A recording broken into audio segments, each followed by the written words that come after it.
If you watched the Broken Plungers video, you probably recognize this keyboard. This is the one that I had to replace the 3 keys here and that key there. This is the rest of the system that was sent in to me. Expansion Module 3 plugged into my ColecoVision here. This system, besides having a couple of issues, you turn it on the Atom side, the solid black. The reset button is jammed, so that may be the issue there. If you open up the thing, and I really can't show it to you very well. Let's see, you may be able to see. Now see how the index wheel over there is red? That means it's melted, and it don't want to move. So that's going to be a mess fixing that one. But I want to try something here. I haven't taken this apart yet because I just haven't.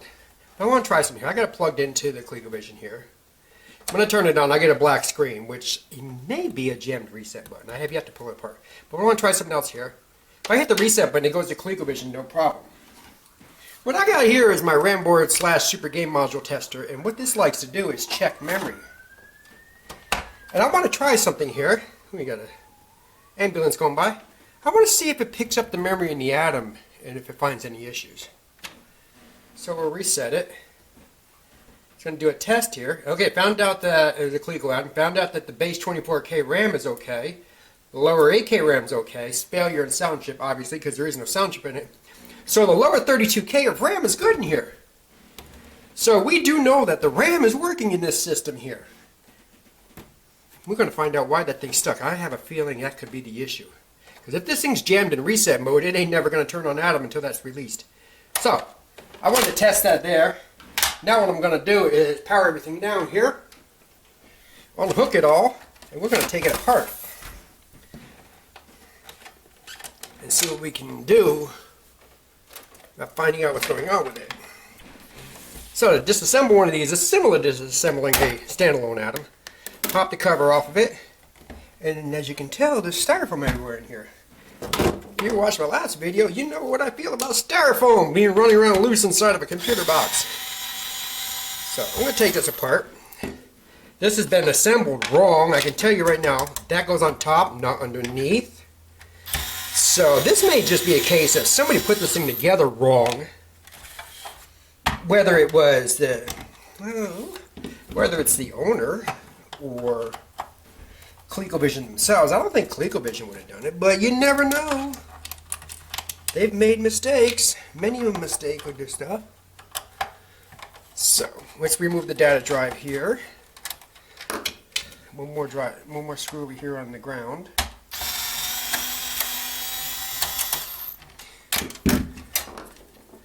I like this little box I put my stuff in here. It has various compartments. You can break them down so that you know what goes where. Pull that out there. That just slides out. Remove the wires, rock them back and forth, pull up on them. And just so you can see, in case you wasn't able to see it before, besides the styrofoam again, and I think that should be my last complaint. Well, I haven't looked inside yet. I may have some more complaints about it. That right there is a mess. That's going to be a job in itself to see if we can salvage it. Now, see, it's stuck in there. It was assembled wrong. Let's flip it over. Let's remove these screws here.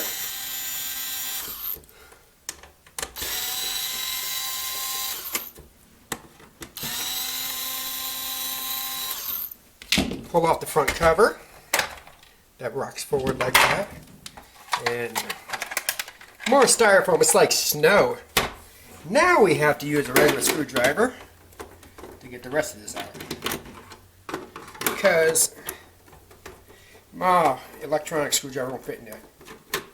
Maybe if I get me a magnetic head for that, that also has, let me put you over here in frame, that also has a longer reach, it might even be better. I can get deeper in.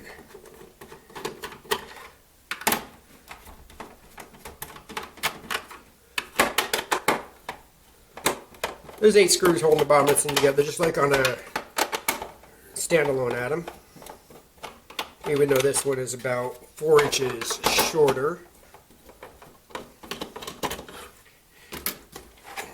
Put this over. Let all the screws pop out and take that out of there.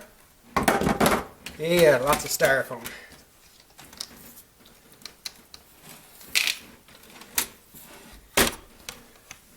That doesn't go down there, that goes on top. Not inside, on top. Now, let's just get the rest of these screws out of the way. Okay, that's all of them. It's possible now it's moving. It's possible that was put in, that somebody taking this apart, put it back together, it didn't work, they gave up on it. So, I'm not going to go any further. I'm going to plug it in. As such, I don't need the keyboard right now. I just want to see if it responds as an atom.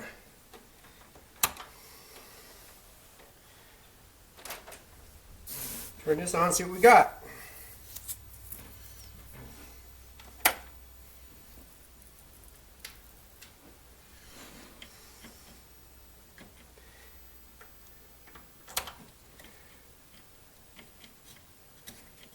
Not getting anything through there, so that didn't help.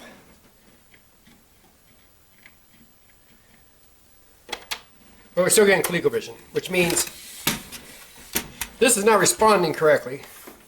I'll leave that running for right now, because I want to go deeper in. Get this RF shield out of the way. I want to see what we got down inside here. See if anything else has been messed with. The expansion unit door is popped out. It doesn't look like it's going to come, like it's coming out though. Like it's broken. It just looks popped out.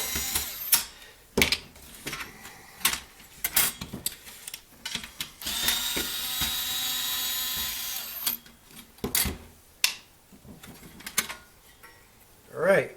Oh, old 4-chip in here, not a 3-chipper. They're all in there. This screw is not loose. That was me. I'm looking in here now just to see if anything is obviously bad. I'm going to reseat these chips here. EOS and yeah, revision 80, 80, 80. It's all revision 80. So that looks okay.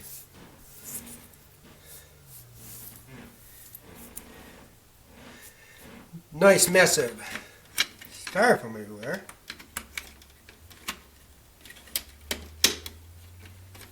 Get that back in place. So I'm going to pop these chips and reseat them. See if that helps any. Where is my screwdriver? The ROM chips. We do know the RAM is working, at least the lower 32K, and it's kind of hard for the upper 32K not to be working if the lower 32K is. I'm not taking them out all the way, I'm just lift and reseat, get a better contact maybe. And I'll do the same on the other side.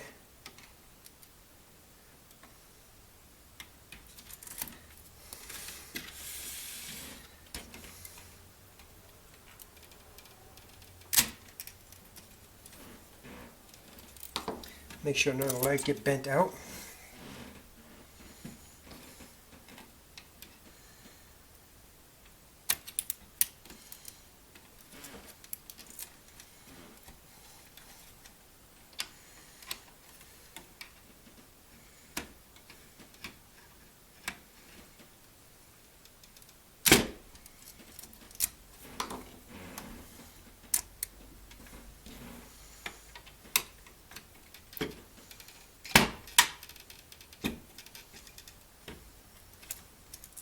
Sometimes just by lifting them up and then reseating them like that, you can get rid of some of the corrosion that holds it together.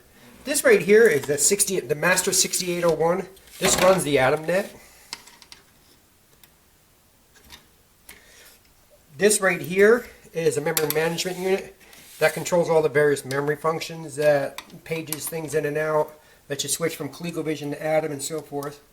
And this 6801 runs the data drive. And then we got right here, these 8 chips is your RAM chips, and then the rest of these are various logic chips that hold everything together. So we've done there as we've done that. There shouldn't be anything to worry about underneath here. Over here, these are little buffer chips. They're used to help buffer the board into the ColecoVision board on the top. So let's give it another shot. And you know what else I'm going to do? I'm going to take some contact cleaner. I'm going to get in here and just make sure nothing in here is like dirty. Nah, the contact cleaner in there. Everybody out. Everybody out.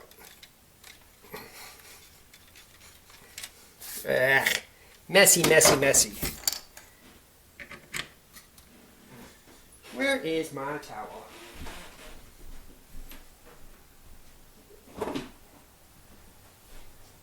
Alright, so take the towel there. Yeah. Let it snow, let it snow, let it snow.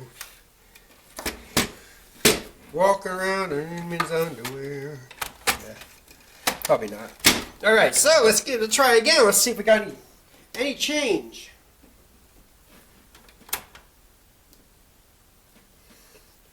No change?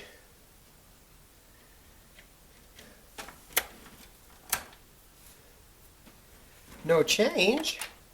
We still got the ColecoVision side. So what I'm going to do now is I'm going to let this thing run for a while and see if anything gets hot. I'm going to feel these chips and see if any of these get really hot. Because one of them could be holding it down too.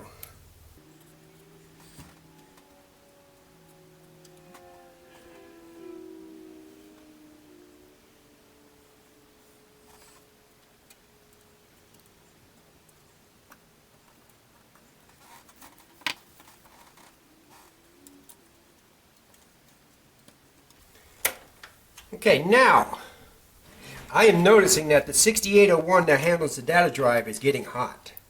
Not too hot, but very warm to the touch. The rest of them aren't. And this shouldn't be doing anything right now. So what I'm going to do is I'm going to pop it out. The system will run without it in there. Obviously you can't use a data drive. But it'll let me get past that issue of it being maybe a bad 6801. So take that one out. And now we're going to power it up and see what we got again. Still nothing. We're still good there, but nothing in this side.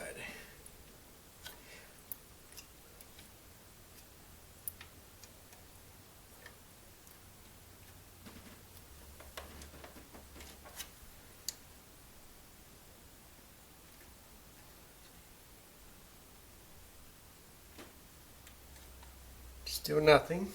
Okay, so that's not it. Now what I'm going to do is I'm going to take out this 6801. Theoretically, you shouldn't have to be able to run it without this, but I am not going to use anything on the network. So I'm going to see if...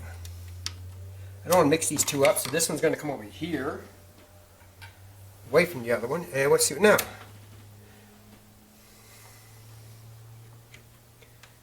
Yeah, still nothing.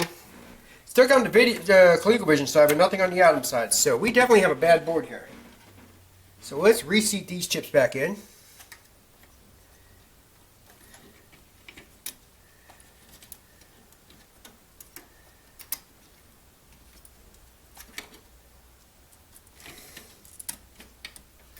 Could be the ROM chips are bad. That's a possibility.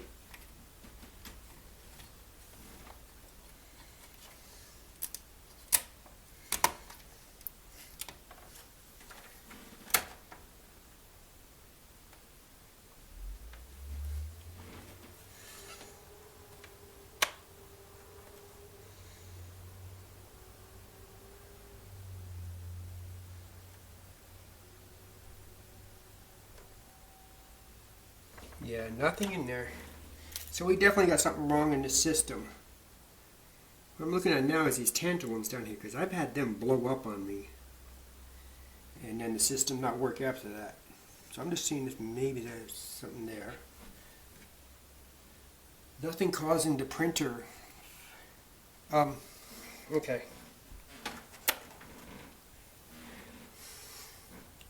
This is the moment of Millie is not as smart as he seems to think he is, sometimes.